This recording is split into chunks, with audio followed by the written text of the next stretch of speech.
This is the colony that I've shown on my videos several times. This is one that has the queen from my 2016 grafting, and I keep bragging about how gentle they are, but today they're not being gentle. It's time to get serious apparently. The queen is still alive and she's starting to lay, and they don't want to be bothered.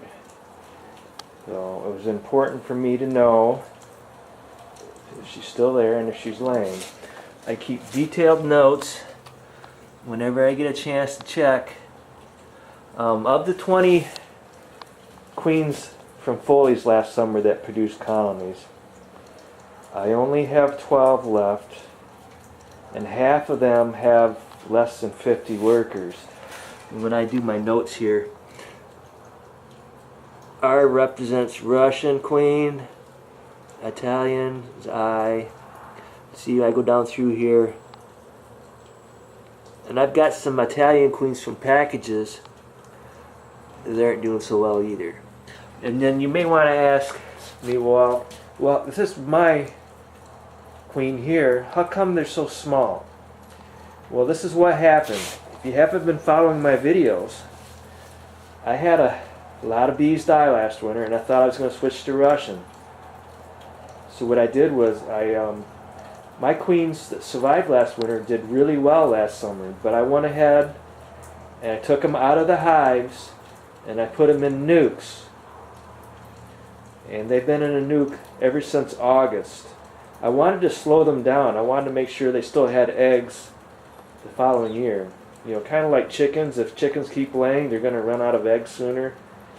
Same way with queens. If you can slow them down, there's a good chance you can have them the following year. And when you consider that they are the same size as when I pulled them out of a colony in August, they're essentially the same size as they were last August, which is good for this time of year because you lose most of your bees in January, February, and March. And I'm not impressed with Foley's queens at all.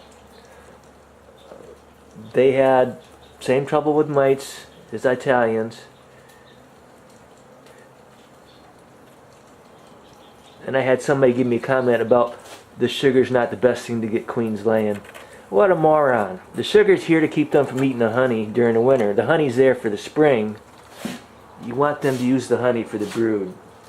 But you want them to eat off of sugar during the winter. Now you guys, if you guys are going to make comments to me, I'm kind of busy. I'm an electrical contractor. I don't have time for all this crap. So why don't you read up first, do your research before you give me a stupid ass comment, okay? So again, don't buy anything from Foley's. You're going to waste your money. The bees that I had survive last winter are doing so much better. And I'm probably going to have 6 colonies from those 20 that are going to be large enough to get going here. See, my yard is all clover.